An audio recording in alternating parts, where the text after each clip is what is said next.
الله الرحمن الرحيم نحمده ونصلي ونسلم على رسوله الكريم اما بعد آج کی تراویح میں الحمدللہ 25ویں پارے کی تلاوت ہے۔ اللہ تعالیٰ ارشاد فرماتے ہیں سنریہم آیاتنا فی الآفاق، ہم لوگوں کو اپنی قدرت کی نشانیاں دکھلائیں گے اطراف عالم میں۔ کائنات میں اللہ تعالیٰ ہر دور میں انسانوں کو اپنی قدرت کی نشانیاں دکھلاتے رہتے ہیں، مگر انسان ان نشانیوں سے فائدہ نہیں اٹھاتا۔ قدرت کی نشانیوں کو دیکھتا ہے مگر اللہ تعالیٰ کی قدرت پر یقین نہیں کرتا۔ اور اب تو چونکہ انسان زیادہ سمجھدار ہو گیا تو کہیں کوئی ایسی بات پیش آتی ہے تو اس کی کوئی سائنسی توجیہ بیان کرنے لگتا ہے کہ جی دراصل زمین میں جو زیر زمین پلیٹس ہیں وہ ہلنے لگ گئیں، وہ آپس میں ٹکرا گئیں، اس لیے زلزلہ آ گیا۔ اور جی یہ آتش فشاں اس وجہ سے پھٹا کہ پہاڑ کے اندر یہ چیز پیدا ہو گئی، بارشیں زیادہ اس لیے ہوئیں کہ یہ مسئلہ ہو گیا۔ تو انسان ان چیزوں کو دیکھ کر اپنی سائنسی منطق چلانا شروع کر دیتا ہے۔ اللہ تعالیٰ فرما رہے ہیں ہماری قدرت کی نشانیاں ہیں، ہم دکھلاتے ہیں، اور انسانوں کو اطراف عالم میں بھی دکھلاتے ہیں اور انسانوں کو ان کی ذات میں بھی دکھلاتے ہیں۔ انسان اپنی ذات میں، اپنے جسم میں غور کرے، یہ خود ایک پورا جہاں ہے۔ انسان کا جسم بڑھنا شروع ہوتا ہے، بڑھتے بڑھتے بڑھتے بڑھتے ایک ٹائم آتا ہے اللہ تعالیٰ انسان کے جسم کو بڑھنا روک دیتے ہیں۔ کتنی بڑی اللہ کی قدرت کی نشانی ہے۔ اگر انسان کا جسم شروع سے ہی نہ بڑھے تو بھی انسان پریشان ہو جائے، اور اگر انسان کا جسم بڑھنے سے رکے نہ تو پتہ نہیں بندہ کہاں سے کہاں پہنچ جائے۔ یہ اللہ تعالیٰ کی قدرت ہے۔ اللہ تعالیٰ نے انسان کے جسم کو ایسا بنا دیا کہ ایک وقت آتا ہے کہ انسان کا جسم ایک جگہ پر کیا ہو جاتا ہے، رک جاتا ہے۔ یہ ہے وفی انفسہم۔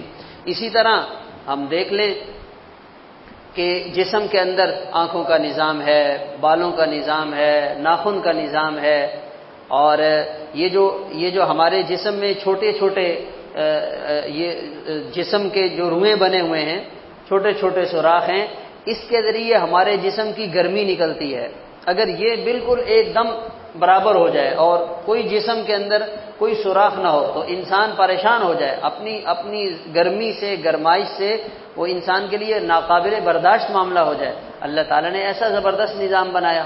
تو یہ ہے وفی انفسہم۔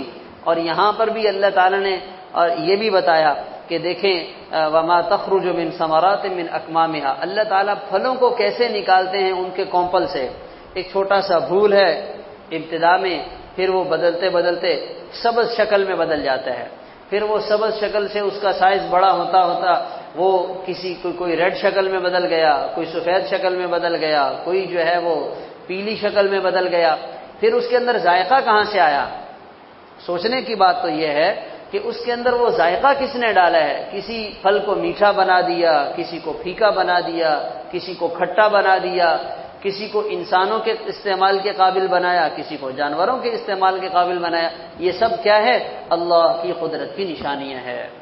مگر چونکہ یہ چیزیں ایسی ہیں جو ہماری روزمرہ کی روٹین کی ہیں تو ہمارے ذہن میں کوئی ایسی حیرت کی بات نہیں ہوتی، بھئی یہ تو نارمل ہے، سورج نکل رہا ہے تو نکل رہا ہے، ہم تو بچپن سے دیکھ رہے ہیں، رات آ رہی ہے تو ہم تو بچپن سے دیکھ رہے ہیں۔ ہاں اگر ہماری زندگی میں ایک دفعہ سورج نکلتا، ایک دفعہ رات آتی تو ہم کہتے او ہو آج تو کوئی بڑی عجیب بات پیش آ گئی ہے۔ تو اللہ کی قدرت کی ایک سے ایک نشانی ہمارے سامنے موجود ہے تو ہمیں اس کو اس نگاہ سے دیکھنا چاہیے کہ کیا زبردست خالق ہے اور کیا زبردست جو ہے وہ مالک ہے اور کیا ہی زبردست قدرت والا ہے۔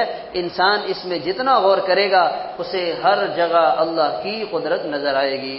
آگے سورت شروع ہوتی ہے، اس کا نام ہے سورۃ الشورى۔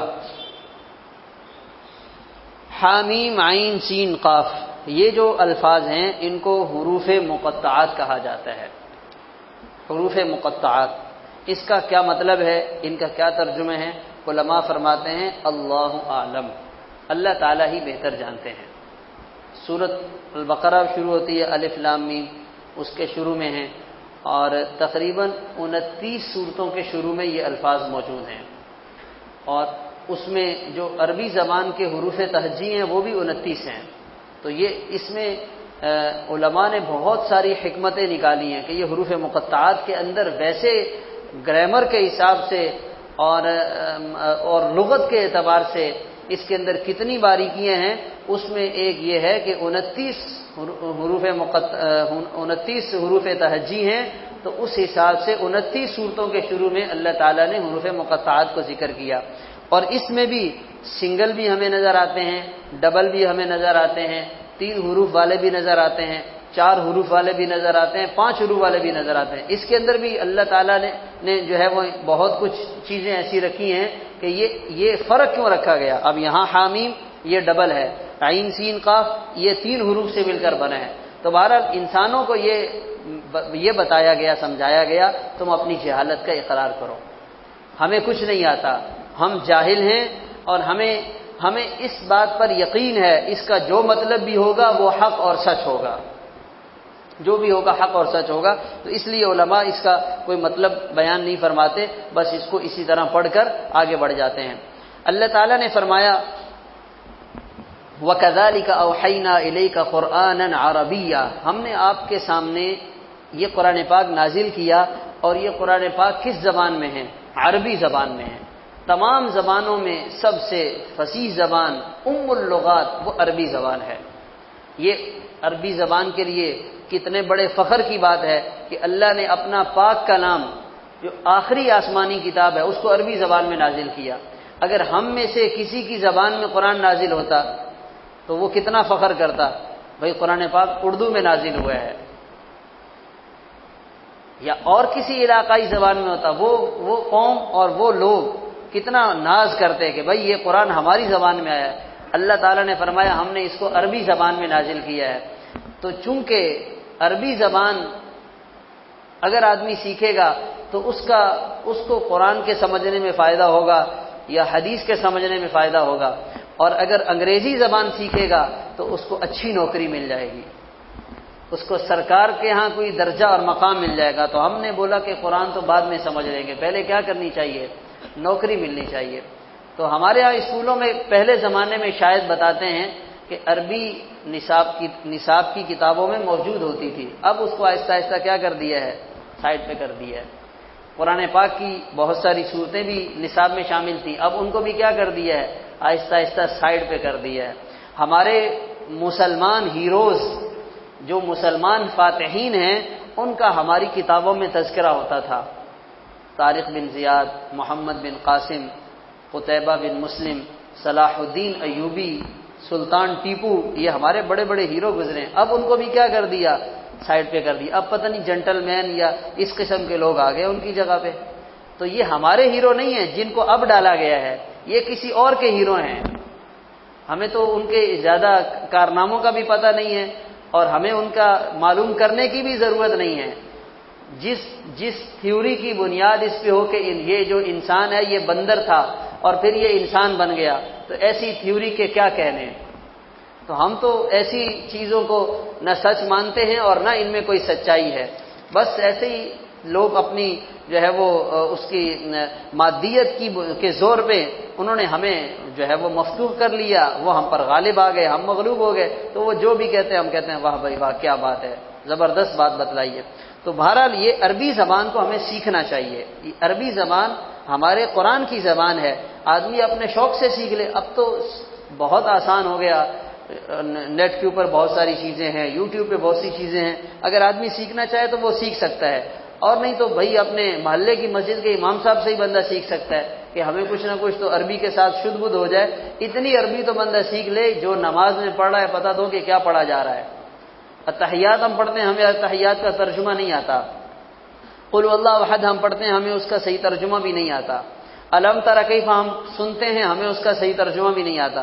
تو قرآن پاک عربی زبان میں ہے، عربی زبان کے ساتھ ہمیں کچھ نہ کچھ مناسبت محبت اور لگاؤ ہونا چاہیے. اس سے انشاءاللہ قرآن میں جو ہے وہ ہمیں سمجھنے میں مدد ملے گی. اور جب قرآن ہم براہ راست عربی زبان کی مدد سے سمجھیں گے اس کی بات ہی کچھ اور ہوتی ہے. ترجمے میں وہ بات نہیں ہوتی جو اصل اپنی زبان کے اندر جو ایک لذت اور چاشنی ہوتی ہے. ترجمے میں تو چلو ٹھیک ہے آدمی مطلب گزارا کر لیتا ہے، لیکن اصل جو صحیح بات اور جو صحیح مفہوم سمجھ میں آتا ہے وہ تب آتا ہے جب آدمی اس زبان کو جانتا ہو. تو وَكَذَلِكَ أَوْحَيْنَا إِلَيْكَ قُرْآنًا عَرَبِيًّا، ہم نے عربی زبان میں یہ قرآن پاک آپ پر نازل کیا تاکہ آپ بستی والوں کو ڈرائیں اور جو بستی کے آس پاس رہنے والے ہیں ان کو ڈرائیں. وَتُنذِرَ يَوْمَ الْجَمْعِ لَا رَيْبَ فِيهِ، اور آپ لوگوں کو قیامت کے دن سے ڈرائیں جس کے آنے میں کوئی شک نہیں ہے. فریق فی الجنت و فریق فی السعیر، ایک گروہ، ایک فریق یہ جنت میں ہوگا اور ایک فریق جہنم میں جائے گا. یہ اللہ تعالیٰ نے قرآن پاک میں فرما دیا ہے، اور اس کے لیے جو اصول اور ضوابط ہیں وہ بھی بتلا دیے ہیں. البتہ عملی فیصلہ باقی ہے. دنیا میں تو سبھی کھا رہے ہیں، پی رہے ہیں، مزے کر رہے ہیں، یہاں کوئی پکڑ دکڑ نہیں ہے. ایسا نہیں ہے کہ جو گناہ کرے گا تو اس کی بینائی چلی جائے گی، جو نماز نہیں پڑھے گا تو معذور ہو جائے گا. یہاں ایسا کچھ نہیں ہے. سب کو اللہ تعالیٰ سب کچھ دے رہے ہیں. نافرمان بھی مزے کر رہے ہیں اور فرما بردار بھی اللہ کی نعمتوں سے فائدہ اٹھا رہے ہیں. مگر آخرت میں ایسا نہیں ہوگا. اس کے لیے اللہ تعالیٰ عملاً وہاں فیصلہ فرمائیں گے اور انسان کو پھر سمجھ میں آئے گا کہ میں کس غلط فہمی میں تھا. پھر اللہ تعالیٰ نے فرمایا ہم ایسا بھی کر سکتے ہیں کہ ہم سب انسانوں کو ایک ہی جیسا بنا دیں، سارے ہی نیک بن جائیں، سب ہی متقی پرہیزگار بن جائیں. اللہ تعالیٰ کے لیے یہ کرنا کوئی مشکل نہیں ہے. اب دیکھیں نا، رمضان کے مہینے میں لوگوں کے دلوں میں ایک دین کی کسی نہ کسی حد تک رغبت پیدا ہو جاتی ہے اور مسجدوں میں آنا شروع ہو جاتے ہیں. تو اللہ تعالیٰ چاہیں پورے سال میں ہی ایسا ماحول بنا دیں. اللہ تعالیٰ چاہیں ایک لمحے میں سارے گناہوں سے توبہ طائب ہو جائیں. دل سے وہ جذبہ ہی اٹھا لیا، لیکن پھر یہ دارالامتحان نہیں رہے گا. امتحان اسی کو کہا جاتا ہے کہ آپ دونوں چیزوں کے درمیان گھرے ہوئے ہیں. آپ کے سامنے نیکی کا راستہ، آپ کے سامنے بدی کا راستہ. آپ کے اندر خیر کے جذبات بھی ہیں، آپ کے اندر شر کے جذبات بھی ہیں. اب آپ نے جن جذبات پر محنت کر کے انہیں غالب کر لیا تو آپ کامیاب ہو گئے، اور آپ نے شر کے جذبات پر اگر جو ہے وہ ان کو موقع دے دیا اور وہ غالب آ گئے تو پھر انسان ناکامی کی طرف چلا جاتا ہے. تو اس لیے فرمایا وَلَوْ شَاءَ اللَّهُ لَجَعَلَهُمْ أُمَّةً وَاحِدَةً، اللہ تعالیٰ چاہیں سب کو ایک کر دیں. وَلَكِنْ يُدْخِلُ مَن يَشَاءُ فِي رَحْمَتِهِ، جسے چاہتے ہیں اپنی رحمت میں داخل فرماتے ہیں. اور ظالم لوگوں کے لیے اس دن کوئی دوست بھی نہیں ہوگا اور اس دن کوئی مددگار بھی نہیں ہوگا. پھر اللہ تعالیٰ نے فرمایا وَهُوَ الَّذِي يَقْبَلُ التَّوْبَةَ عَنْ عِبَادِهِ، اللہ تعالیٰ اپنے بندوں کی توبہ قبول فرماتے ہیں، گناہوں کو معاف فرماتے ہیں.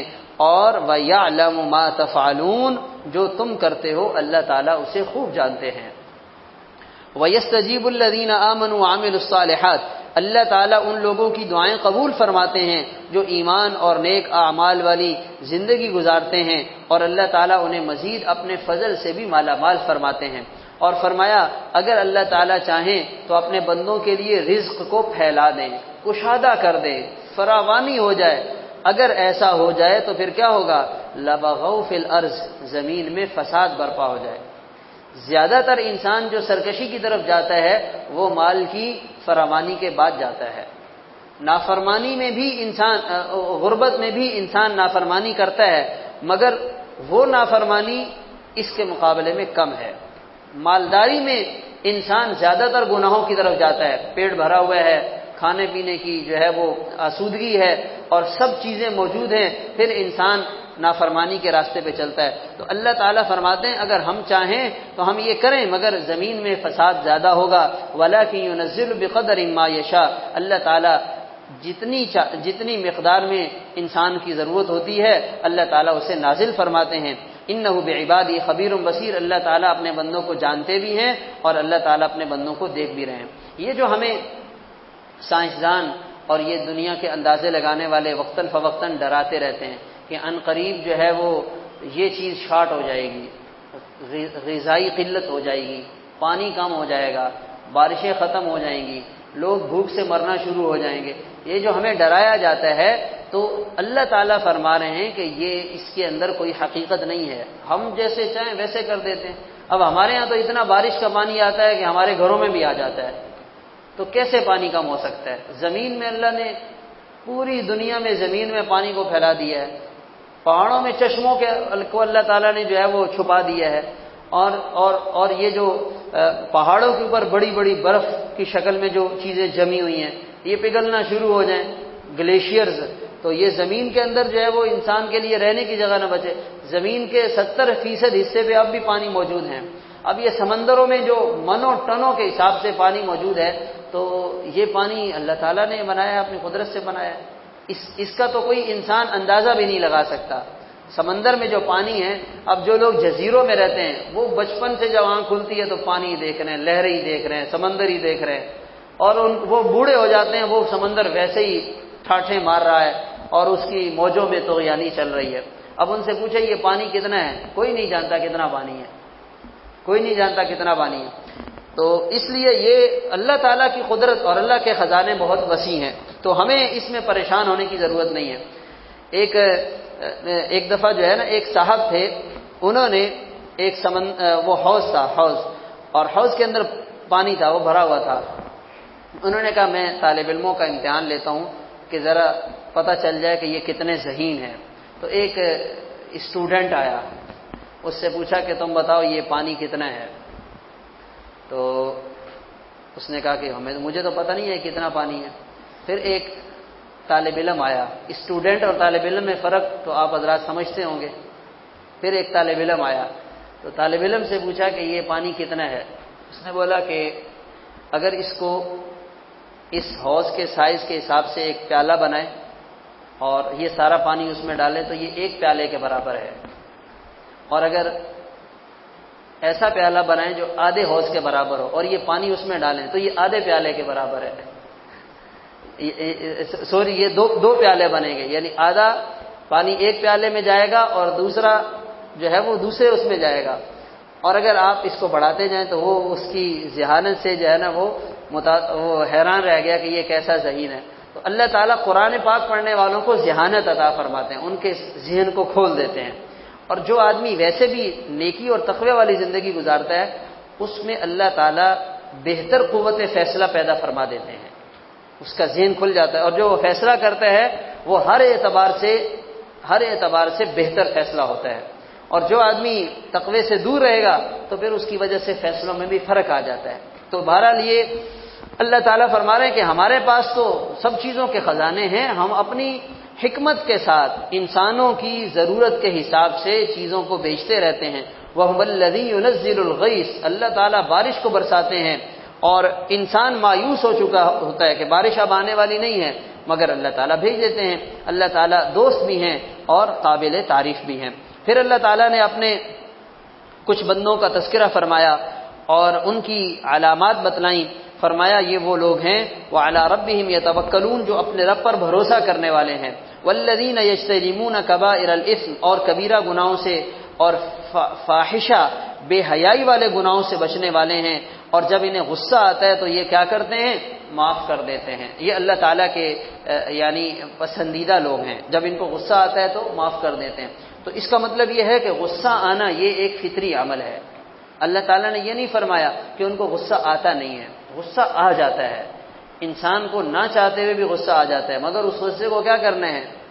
کنٹرول کرنا ہے، اور یہ بڑا مشکل کام ہے، اس کے لیے بڑی محنت کرنی پڑتی ہے۔ سمجھانا، تقریر کرنا کہ غصہ نہیں کرنا چاہیے یہ تو بہت آسان ہے، اور جب غصہ آ جاتا ہے تو پھر تقریر کرنے والے کو بھی یاد نہیں رہتا کہ میں نے کیا کہا تھا۔ مگر بات تو یہی ہے کہ غصہ آ جاتا ہے، مگر غصے کے جذبات کو قابو کرنا ہے، اس کو آپ نے اس وقت کوشش کرنی ہے کہ کچھ بھی نہ کہیں، اس کو آپ برداشت کریں، اس کو آپ پی جائیں، بعد میں مناسب وقت میں مناسب الفاظ میں اس غصے پر جو رد عمل آپ دینا چاہتے ہیں تو آپ دیں گے، تو انشاءاللہ مقصد حاصل ہو جائے گا۔ مقصد ہے معاملات کو سدھارنا، چیزوں کو سیٹ کرنا اور بگاڑ کو ختم کرنا، اس کا یہ آسان طریقہ ہے۔ اگر آپ بھی اس وقت آگ بگولا ہو گئے اور گھر والی بھی آگ بگولا ہو گئی تو پھر نتیجہ کیا نکلے گا؟ محلے والے سنیں گے وہ نتیجہ نکلے گا، تو بھائی ہمیں اس میں ایسے موقع پہ کیا کرنا چاہیے؟ تھوڑا سا اپنے آپ کو سنبھالنا چاہیے۔ تو بزرگ تو فرماتے ہیں بھائی اگر گھر والی غصہ ہو جائے آپ ٹھنڈے ہو جاؤ، اگر آپ غصے میں آ جاؤ تو گھر والی کیا ہو جائے؟ وہ نرم پڑ جائے۔ تو اسی طریقے سے گاڑی چلتی رہتی ہے اور کام جو ہے وہ آگے بڑھتا رہتا ہے۔ تو غصہ آ جائے تو معاف کرتے ہیں، اور یہ وہ لوگ ہیں جو اپنے رب کی بات کو مانتے ہیں، نماز قائم کرتے ہیں اور آپس کے معاملات مشورے سے کرتے ہیں، اور جو ہم نے ان کو مال دیا ہے اس کو کیا کرتے ہیں؟ خرچ کرتے ہیں۔ مال کو خرچ کرنے کی وجہ سے بھی بعض دفعہ انسان کے دل میں تھوڑا سا بوجھ آ جاتا ہے کہ یار اتنا مال لگ رہا ہے، تو کوئی بات نہیں ہے، اللہ تعالیٰ فرما رہے ہیں مال دیا ہی ہم نے خرچ کرنے کے لیے ہے۔ ایک بزرگ فرماتے تھے کہ جو مال اللہ تعالیٰ نے دیا ہے اس کو خرچ کرو، خرچ کرنے سے کیا ہوگا؟ آپ کے ہاتھ سے نکل جائے گا، اگر خرچ نہیں کرو گے پھر بھی ہاتھ سے نکل جائے گا، اس لیے کہ رہنا تو پھر بھی نہیں ہے۔ تو اچھا ہے بندہ اپنے ہاتھ سے خرچ کر کے تو جائے نا، مال نے تو ٹکنا نہیں ہے، اس نے تو جانا ہی جانا ہے۔ اگر آپ نے اپنے ہاتھ سے لگا دیا تو چلو آپ کو بھی کچھ نہ کچھ تو فائدہ مل جائے گا، اور اگر آپ نے نہیں لگایا تو ساری زندگی بندہ گن کے اور مٹھی باندھ کے اور بخل کے ساتھ اور اس کو سنبھال کے رکھا، اور ایک دم بابا جی کیا ہو گئے؟ ہوا ہو گئے، اور وہ مال پیچھے والوں کے لیے چھوڑ کے چلے گئے۔